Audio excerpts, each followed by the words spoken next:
corner. Gets a congratulations from the Muhlenberg bench. As number 9, Jaden Baker, freshman, checks in for the first time.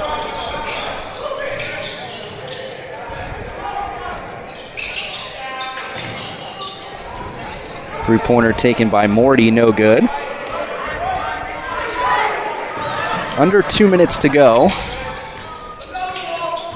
Feroci on the drive, and he stepped on the end line.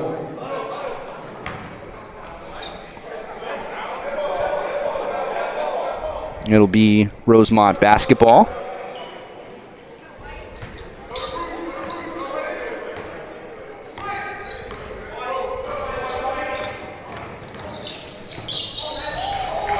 All the way to the basket. Good, and the foul for Taylor. Basket's good. Field foul on number 20, Colin Boyle, his first, team's 10th. They're going to get Boyle on that foul. Shot. Chris Taylor.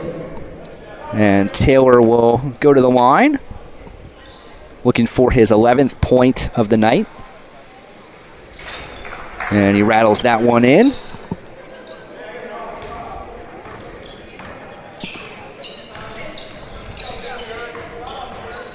So the Mules are going to improve to 4-3 on the season, and will host a very good Marymount team here on Saturday afternoon. As this is off Baker, will be Rosemont ball. They'll have another week off for final exams, I'm assuming. Is that correct, John?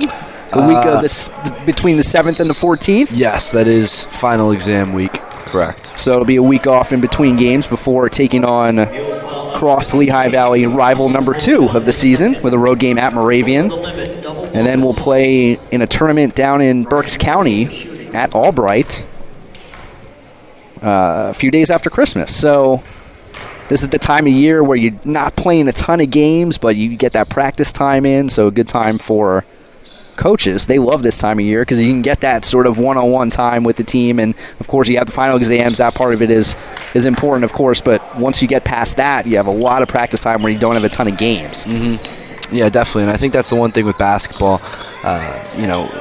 Basketball is a sport where you're playing how many games? 2, 3, sometimes 4 games in a week. So, the ability to kind of practice in between those games doesn't always come super often. So, like you mentioned, the ability to kind of settle down a little bit, get actual practice time. Coach Hopkins can, put a practice schedule together, get, what they need to work on in place in practice, and not necessarily have to kind of just say, we played yesterday, we're playing tomorrow, what do we need to do better game to game, and just kind of look at the first half of the season as a whole, really break it down and focus on some of the things that they need to improve on. Colin Boyle hits 1 out of 2 from the free throw line. Mules up 69-51. Less than a minute to go in the game, as that jumper is no good from Taylor. And Boyle all the way for the lay-in. Showed some good speed there in transition.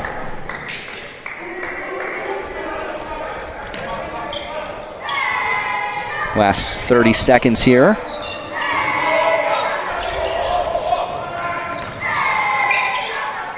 And a nice move inside, but Black couldn't get it to go. The rebound to Baker. And with 15 seconds left, they can just dribble the last few ticks off the clock of this one. And an impressive wire-to-wire victory for this Muhlenberg team, as the Mules win this one 71-51. They improve to 4-3 on the season. Rosemont drops to 1-6.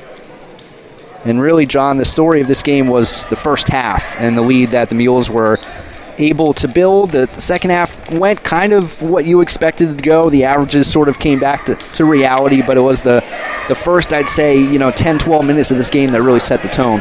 Yeah, absolutely. I mean, overall, the best way to look at it is, when you shoot 50% from three-point range, it's going to be really hard to lose that game. The Mules 14 of 28 from beyond the arc today as a whole. Obviously, 8 for 12 in the first half, and then kind of came back to normal in the second, like you mentioned. But overall, when you shoot the ball that efficiently from beyond the arc, it's going to be really hard for any team to make up that margin. Just a quick women's update before we leave. Muhlenberg with a 3-point lead over Bryn Mawr. Last minute and a half of that game. Check Muhlenberg's social media or muhlenbergsports.com for the recap of that one. So that'll do it for tonight's game. Again, our next broadcast will be Saturday afternoon. We'll have a doubleheader here for you at Memorial Hall at 1 o'clock. It's women's basketball as they take on Haverford in Centennial Conference play. The men's team will face Marymount at 3 p.m. Thanks to Mike Falk and his great team of assistants. For John Roeder, I am Matt Height. Thanks everyone for tuning in. Hope you enjoy the rest of your night here on Mule TV.